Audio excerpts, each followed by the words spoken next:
This episode explores themes of home invasion, violence, systemic injustice, grief, trauma, and psychological transformation, and may be distressing for some listeners.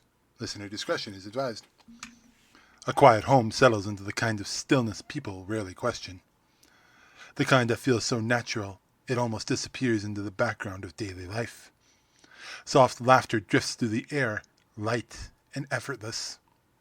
The sound of a life that feels complete without needing to prove it to anyone. It is a moment built on routine, on familiarity, on the quiet assumption that tomorrow will arrive just like today, unchanged and unpredictable. For Clyde Shelton, this is not just a passing moment. It is everything. A life grounded in love, in structure, in belief that the world, at least within those walls, makes sense. That sense of normalcy carries a quiet weight to it, one that as often goes unnoticed until it is gone. The comfort of repetition, the certainty of shared space, the small details that make a life feel whole, all come together in ways that do not demand answer. They simply exist, reinforcing the idea that stability is something permanent. And for a brief, fragile stretch of time, it feels that way. It feels secure, untouchable. Then in an instant, it's gone. Not slowly, not with warning, but violently and without mercy. The kind of destruction that does not give you the time to process what is happening, only the time to endure it. Everything Clyde was, everything he built, everything he loved, is taken from him in a single night. There is no preparation for it, no ability to stop it, and no space to understand it as it unfolds. Only the aftermath remains, heavy and suffocating, filled with the silence that feels louder than anything that came before it. What follows is not just grief, it is something far more dangerous. Because grief, in its rawest form, asks questions. It searches for meaning, for answers, for something that can make sense of what has been lost. But for Clyde Shelton, it does not stay in that space. He does not linger in uncertainty or accept the absence of answers. He wants something solid, something definitive, and when the system fails to give it to him, when it responds with procedure instead of justice, something shifts, quietly, permanently. He stops asking questions, and instead he becomes the answer himself. Ladies and gentlemen, this is Clyde Shelton.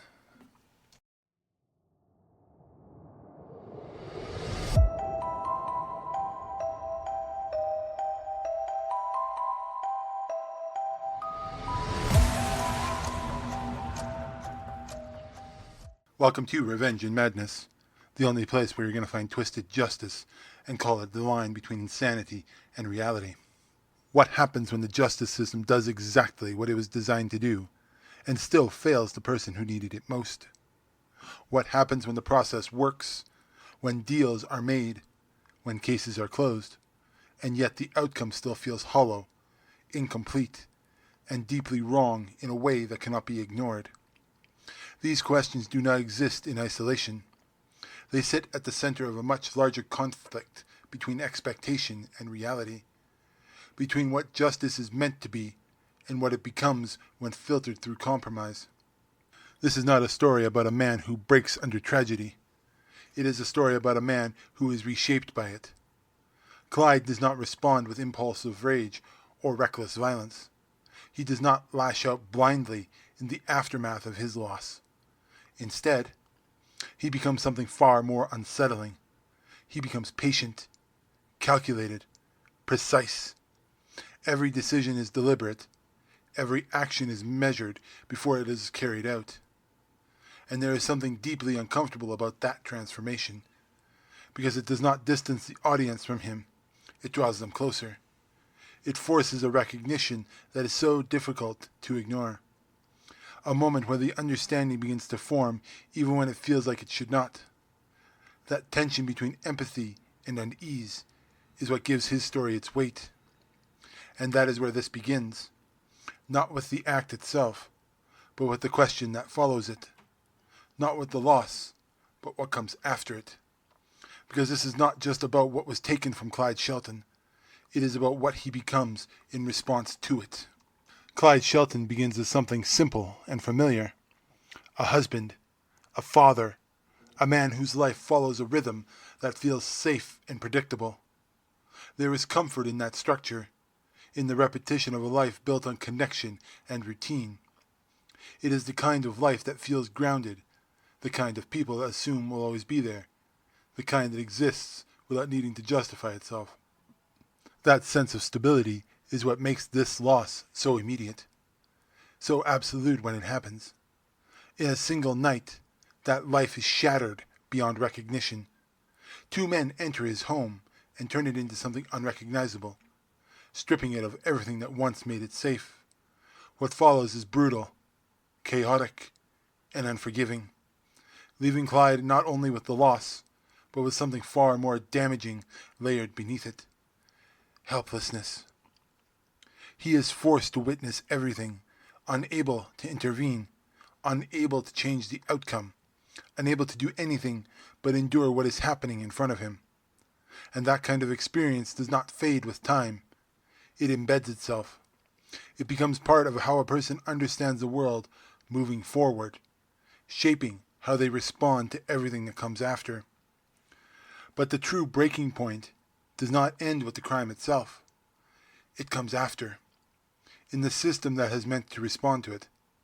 The man responsible does not face the full consequences of his actions. Instead, a deal is made, a reduced sentence in exchange for cooperation. The system prioritizes efficiency, closure, and procedural success over the kind of justice that Clyde was expecting. And in that moment, something shifts inside him in a way that does not reverse. Where most people might collapse under that kind of weight, Clyde does something unexpected. He rebuilds himself, but not in the pursuit of healing or closure. He rebuilds himself with purpose. His grief does not fade or dissipate over time. Instead, it transforms into something focused, something controlled, something that no longer needs to seek comfort but direction. Years pass by, and during that time, he is not trying to move forward in a way people expect. He is preparing. He immerses himself in knowledge, studying the systems that once failed him, learning how they function beneath the surface. Engineering, law, infrastructure, and strategy. He begins to understand not just how things work, but where they break, and where they can be manipulated, where control can be reclaimed. This process is not rushed, it is deliberate. Every piece of knowledge he gains adds to something larger, something being constructed over time. Because Clyde understands something that most people never fully confront. Revenge is not about emotion, it is about control. It is about forcing the world to respond on your terms after it has taken something from you. And when he finally begins to act, that understanding becomes clear. Nothing is impulsive. Nothing is random. Every move is calculated. Every outcome considered long before it happens. What he creates is not chaos. It is precision. This is where Clyde Shelton becomes something more than a man seeking revenge. He becomes a question. One that challenges the foundation of the system itself. What is justice supposed to be? And who gets to define when the outcome does not align with that expectation? For Nick Rice, justice is about maintaining order. It is about securing convictions, making deals, and keeping the system functioning even when it is imperfect. It is pragmatic, flexible, and built on the idea that compromise is sometimes necessary to achieve a broader sense of stability. It's not perfect, but it works within its own framework. For Clyde, that framework is not enough. Justice, in his view, is absolute. It cannot be negotiated, reduced, reshaped into something more convenient. It must be exact, uncompromising. Anything less is not justice at all. The difference creates a divide that cannot be reconciled, placing them on opposite sides of the same idea. And to prove his point, Clyde does not simply challenge the system, he dismantles it. He exposes what he sees as its weaknesses, its willingness to bend for the sake of efficiency, forcing it to confront the very flaws it tried to ignore. At the beginning, Clyde is not entirely wrong. The system did fail him in a way that feels deeply personal and irreversible. It allowed something unforgivable to be reduced into something manageable, something that could be processed, moved past without ever truly being resolved. And that failure is real, and it is what sets everything else into motion. But as his actions continue, something begins to change.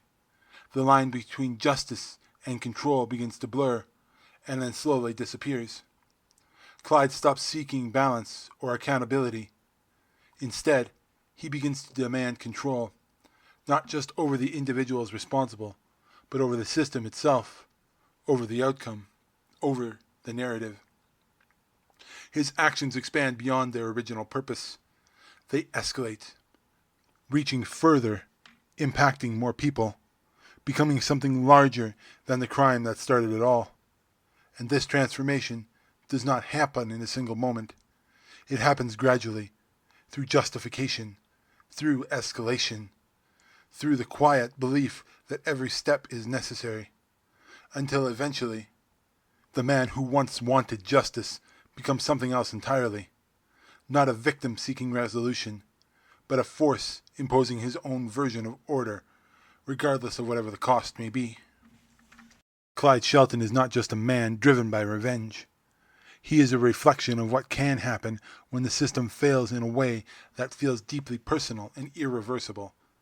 His story is not simply about loss or retaliation. It is about transformation, about how the desire for justice can evolve into something darker when it is left unchecked. Because if you follow his logic closely enough, if you allow yourself to sit with it long enough, you may begin to understand him. You may even find yourself agreeing with him, at least in part. And that is what makes his story so unsettling. Not just what he does, but how convincingly it begins to feel justified. That is the space where the narrative lies, and not in clear answers or simply conclusions, but in tensions between understanding and rejection, between empathy and consequence. It asks you not just to observe, but to reflect, to consider where the line exists and what it means when that line begins to disappear. And that is the story of Clyde Shelton, not just a man who lost everything, but a man who refused to accept what came after. Someone who looked at the system designed to deliver justice and saw something broken beneath the surface, something that cannot be trusted to fix itself in the way he needed it to. Because what we witnessed here was never just about revenge. It was about control, about the fragile line between what justice is supposed to be and what it becomes when it is filtered through compromise, negotiation, and human limitation. Clyde did not just challenge the people involved in his case. He challenged the idea of whether justice can ever truly be fair. And that leaves us with a question that does not resolve easily, one that lingers long after his story ends. If the system fails you in the worst way possible, and you have the power to take control back, do you trust it to fix itself, or do you become something it was never designed to stop? This has been Revenge and Madness.